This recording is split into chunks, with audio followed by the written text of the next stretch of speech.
안녕하세요. 크립토 노마드입니다. 단기적으로는 증시도 비트코인도 상당히 어렵고 또 아쉬운 흐름을 보여주고 있습니다. 지난 8월 전고점 대비 20% 떨어진 나스닥은 기술적으로 올해 두 번째 베어마켓에 진입한 가운데 비트코인 역시 19,000달러 주변에서 오르내리고 있습니다. 그래도 다행인 것은 증시가 저점을 찍고 더 낮은 저점을 확인한 것에 비해서 비트코인은 저점을 조금씩 높여가고 있다는 데 있습니다. 이건 디커플링의 관점에서도 바라볼 수가 있고 강세장으로의 전환 가능성 관점에서도 바라볼 수가 있습니다. 산업 전체적인 측면에서도 완전 의미 있는 소식들이 잇따라서 더해졌습니다. 먼저 구글이 내년부터 클라우드 서비스 비용 결제에 암호화폐를 도입하기로 했습니다. 코인베이스와 연동해서 결제 진행을 하겠다라는 아주 구체적인 내용까지 전해졌습니다.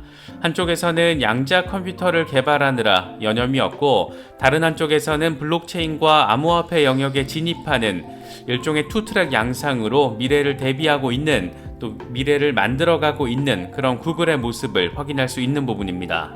또 하나는 미국에서 가장 오래된 은행 BNY 멜론이 기관 투자자들을 대상으로 암호화폐 커스터디 서비스를 시작하기로 했다라는 소식입니다. 미국의 대형 레거시 금융기관들 가운데 이 전통 자산과 디지털 자산 커스터디를 함께 제공하는 경우는 이번이 처음입니다.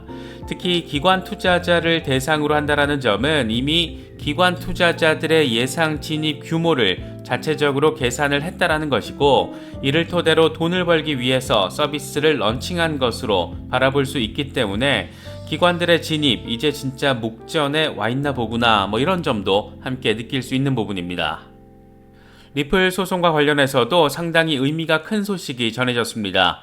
최근 리플의 파트너사들이 법정에서 제3자 증언 아미커스 브리프를 하게 해달라고 법원에 요청한 것에 대해서 SEC가 희한한 주장을 하면서 적극적인 반대 입장을 밝혔었는데 법원은 SEC의 이번 입장을 이번에도 무시하고 리플 파트너들의 요청을 전격적으로 허용했습니다.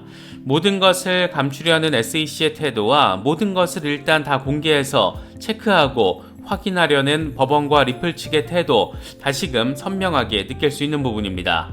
이런 가운데 리플 CEO 브래드 갈링하우스는 SEC와의 소송이 내년 상반기에 해결될 것으로 예상된다. 이렇게 시점을 콕 집어서 멘트를 날리기도 했습니다. 단기적인 흐름은 어수선하지만 산업 전반과 관련해서는 아주 의미가 큰 소식들이 이어지고 있습니다. 여러 소식들 잘 참고하실 수 있으면 좋겠습니다. 본격적인 시작에 앞서서 좋아요와 구독 또 알림 설정 꼭 부탁드리겠습니다. 영상 제작에 아주 큰 도움 된다는 말씀 함께 드립니다. 그럼 시작하겠습니다. 먼저 비트코인 상황입니다. 비트코인은 간신히 19,000달러를 지지받으려고 노력하는 상황을 확인해주고 있습니다. 뉴욕 증시가 엉망인 상황에 직접적인 영향을 받는 것으로도 바라볼 수 있는데 특히 나스닥의 경우에는 지난 8월 15일 전고점과 비교했을 때 20% 떨어진 것으로 나타나면서 기술적으로는 올해 들어서 두 번째 베어마켓에 진입했습니다. 1년에 두 번 이렇게 베어마켓이 나타난 것은 2001년 이후에 처음입니다. 요즘 참 이래저래 20년 만의 상황들 자주 바라보게 되는 것 같습니다. 그래도 조금 위안이 되는 것은 비트코인도 증시도 어려운 흐름을 보이고 있긴 하지만 서로 디커플링 되는 양상이 확인되고 있다는 데 있습니다. 이와 관련해서 비트코인 강세론자 T-애널리스트는 비트코인이 증시와 디커플링 되고 있다. 이건 가까운 미래에 강세장으로 전환될 수 있다는 것을 의미한다. 이렇게 설명을 했습니다. 함께 공유한 차트를 보면 비트코인이 저점을 찍은 뒤에 더 높은 저점을 확인하고 있는 반면 증시는 저점을 찍은 뒤에 더 낮은 저점을 찍고 있는 상황 확인할 수가 있습니다. 익명의 분석가 렉트캐피탈의 경우에는 200주 이동평균선을 거론하면서 어쩌면 조만간 강세 상황을 바라볼 수 있을 가능성에 대해서 언급했습니다. 그는 비트코인의 역사적인 가격은 200주 이동평균 아래로 빠지면서 바닥을 확인했는데 과거 상황을 보면 200주 이동평균에서 14%에서 30% 수준으로 빠졌을 때 비트코인은 바닥을 확인했다. 현재 200주 이동평균에서 22% 정도 빠진 상태인데 역사적인 관점에서 보자면 괜찮은 상황이라고 할 수 있다. 이렇게 설명을 했습니다. 비트코인은 200주 이동평균에서 빠진 상태에서 강세 랠리를 펼친 적이 단 한 번도 없기 때문에 통상 200주 이동평균은 강세 랠리의 기본 조건으로 해석되기도 합니다. 이 양반은 지금 200주 이동평균 이탈 상황이 과거와 비교했을 때 크게 나쁘지 않고, 그래서 이것만 잘 회복되면 랠리가 펼쳐질 수 있다, 이런 얘기를 하고 있는 것으로 바라볼 수가 있습니다. 요즘같이 어수선할 때 조금은 위안이 되는 전망도 나왔는데, 암호화폐 자산운용사 비트와이즈의 CEO 헌터 호슬리는 블룸버그와의 인터뷰를 통해 약세장은 부를 쌓는데 이상적인 기간이다. 암호화폐 시장은 언제든 돈을 벌 수 있는 기회를 제공하지만 약세장은 특히나 부를 쌓기에 이상적인 기간이다. 주기적인 관점에서 암호화폐 상승 랠리는 2024년 새로운 사이클을 맞이하면서 시작될 가능성이 높다. 암호화폐 시장은 일반적으로 4년 주기로 움직이고 성장 모멘텀을 동반한 3년 동안의 강세장에 이어서 약세장이 뒤따른다. 2014년 암호화폐 시장 가치는 60% 하락했고 2018년에는 70%가 급락, 이후에 2022년 지금 시장은 60% 하락했다. 역사적인 흐름이 이어진다라면 내년에 새로운 사이클이 시작될 것이다, 이렇게 강조했습니다. 이런 전망을 더 기대하게 만드는 것은 글로벌 경제 관점에서 상당한 상징성을 가진 기업들이 이 시장을 향해서 마구마구 들어오고 있기 때문입니다. 먼저 구글입니다. 구글이 내년 초에 클라우드 서비스 비용 결제에 암호화폐를 도입할 예정으로 확인됐습니다.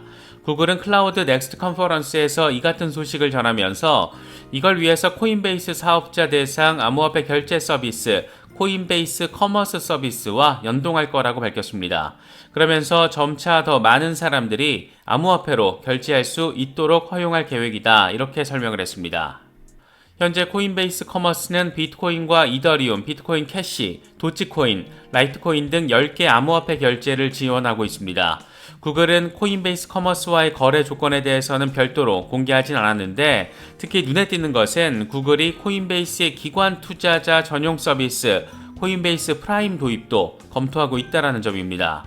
이에 대해서 아미트 자베리 구글 클라우드 부사장은 구글이 암호화폐 자산 관리 부문에 어떻게 참여할 수 있을지 실험을 할 것이다, 이렇게 말하기도 했습니다. 사실 구글은 암호화폐 산업에 꽤 의미 있는 플레이어로 이미 들어와 있는 상태입니다.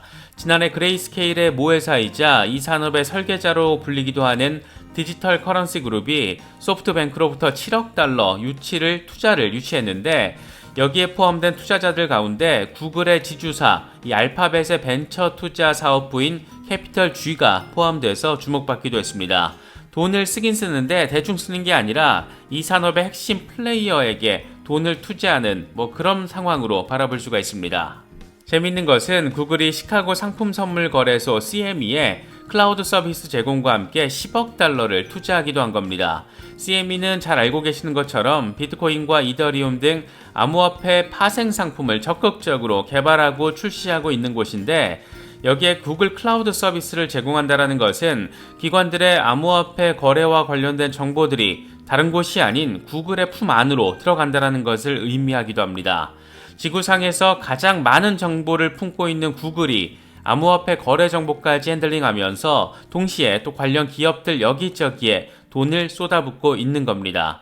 한쪽에서는 양자 컴퓨터를 개발하고 다른 한쪽에서는 블록체인과 또 암호화폐 영역을 품에 안고, 구글은 이렇게 다음 세상의 핵심 영역을 다 헤쳐먹겠다, 이런 아주 큰 약심을 이렇게 대놓고 밝히고 있는 것으로도 바라볼 수 있을 것 같습니다. 미국에서 가장 오래된 은행, 그래서 최고 은행으로 불리기도 하는 BNY 멜론이 기관 투자자를 대상으로 한 암호화폐 커스터디 서비스를 시작한다라고 밝혔습니다. 미국 대형 레거시 금융기관 가운데 이 전통 자산과 디지털 자산의 커스터디를 동시에 제공하는 것은 이번 BNY 멜론이 첫 사례가 됩니다. 이제 특정 기준을 만족하는 BNY 멜론 고객들은 비트코인과 이더리움 등의 암호화폐를 은행에 맡길 수 있게 된 건데, 이와 관련해서 BNY 멜론 측은 파이어블록스와 공동 개발한 소프트웨어를 통해서 디지털 자산을 보관하고 있다. 또 체이널리시스의 소프트웨어는 디지털 자산이 은행에 도착하기 전에 자산의 경로를 분석하고 추적하는 데 도움을 줄 것이다, 이렇게 설명하기도 했습니다. BNY 멜론의 커스터디 서비스 출시는 무엇보다 기관들의 전격적인 진입을 예상하고 사전에 대응하고 있다는 측면에서 의미 부여가 가능합니다. 이와 관련해서는 이번에 모건 크릭의 창업자 앤서니 폼필리아노 역시 비슷한 분석을 제시했습니다. 그는 다수의 업계 관계자들로부터 월스트리트 투자자와 금융기관에서 암호화폐에 대한 막대한 투자를 계획하고 있다는 정보를 입수하고 있다. 금융기관이 미래를 염두에 두고 이미 많은 자원을 암호화폐 분야에 투자하고 있다. 대형 금융기관이 암호화폐 관련 내부팀을 구축하고 전문가를 고용하고 있는데 이건 관련 제품을 만들어서 이를 통해 수익 창출을 원한다는 것을 의미한다. 단기적인 시세에는 도움되지 않을 수도 있지만 장기적으로 볼 때 산업에 긍정적인 소식이다. 이렇게 평가했습니다. 리플 소송과 관련해서도 아주 의미가 큰 속보가 전해졌습니다. 최근 리플의 파트너사들 두 곳이 XRP의 유틸리티성을 법원에 증언하게 해달라며 이 제3자 법정 진술, 아미커스 브리프를 하게 해달라고 법원에 요청을 했고 SEC는 이걸 또 반대하면서 그러니까 제3자 입장에 불과하다 이런 역시나 희한한 논리를 제시하면서 빈축을 사기도 했었는데 역시나 법원은 이번에도 중립적이고 상식적인 판단을 명령을 제시했습니다. 이번 사건의 주심 아날리사 토레스 판사는 아이리밋과 탭제트의 법정 증언을 전격적으로 허용했습니다. 아이리밋은 XRP가 왜 증권이 아닌지를 설명하면서 이건 SEC가 현대 디지털 기술에 대한 이해가 부족한 결과다. SEC의 행동은 암호화폐와 블록체인의 중요한 측면과 원칙을 잘못 해석하고 기존 분야와 관련 없는 분야의 규제 조치를 부과하려는 시도로 보인다. 이렇게 사이다 발언을 제시하기도 했습니다. 또 다른 파트너 기업인 사설 제트 운용 기업 이 탭제트 역시 XRP를 사용해서 실시간으로 여행 비용을 지불할 수 있게 서비스를 제공하고 있는 곳인데 기존의 대형 민간 제트기 회사들의 경우에 고객이 은행 계좌를 만들어서 거액의 돈을 미리 사전에 예치하고 이 돈으로 사용 대금을 처리하는 방식을 사용하지만 이 탭제트의 경우에는 XRP를 사용하면서 별도의 예치금 없이 XRP 리플 ODL을 통해서 즉각적인 결제가 가능하도록 구현하고 있습니다. 서비스 혁신을 이뤄낸 사례로도 평가할 수 있는데 이건 돌려서 말하면 XRP의 유틸리티적인 성격이 분명하다 이런 점으로 해석할 수 있는 부분입니다. 다시 말해서 XRP가 유틸리티적인 사용 사례가 없다 이렇게 주장한 SEC의 주장 자체를 완전히 뭉개버리는 사례이기도 하고 법원은 이런 모든 정보들을 다 확인하겠다라면서 이번에 두 곳 모두에 대해서 법정 증언을 허가한 겁니다. 소송이 참 흥미진진하게 진행되고 있는 것 같습니다. 이런 상황에서 브래드 갈링하우스 리플 CEO는 DC 핀테크 위크 컨퍼런스에 참여해서 SEC와의 소송이 내년 상반기에 해결될 것으로 보인다라는 입장을 직접 밝혔습니다. 그는 올해 11월 중순에 판사 앞에서 브리핑을 할 수 있을 것으로 보인다. 연방판사는 개개인이 각자의 속도에 따라서 업무를 처리하기 때문에 구체적으로 시기를 예측하긴 어렵다. 다만 낙관적으로 볼 때 소송이 앞으로 3개월에서 4개월 안에 해결될 것으로 보인다. 물론 이보다 더 오래 걸릴 수도 있다. 이렇게 덧붙였습니다. 갈링하우스 CEO는 11월 15일 이 약식재판 브리핑이 모두 종료가 되면 이후에 내년 3월 정도쯤 이 판사의 판결이 나올 거라는 나름의 전망을 제시하고 있는 건데 시장에서는 토레스 판사의 경우에 앞서 다른 사건들에 대한 약식 판결들을 통상 브리핑 종료 이후에 석 달에서 넉 달 뒤에 내렸다라는 점을 근거로 내년 3월 이전에 결과가 나올 것이다. 이런 전망이 현재 우세한 상황입니다. 소송 전반적인 분위기가 참 좋은데 이 같은 흐름이 이 최종 결과가 나올 때까지 잘 이어질 수 있으면 좋겠습니다. 이번에 준비한 영상은 여기까지입니다. 영상이 도움이 되셨다면 좋아요와 구독 또 알림 설정 꼭 부탁드리겠습니다. 영상 제작에 아주 큰 도움 된다는 말씀 함께 드립니다. 언제나 성투하시기를 기원하겠습니다. 시청해주셔서 감사합니다. 지금까지 크립토 노마디였습니다.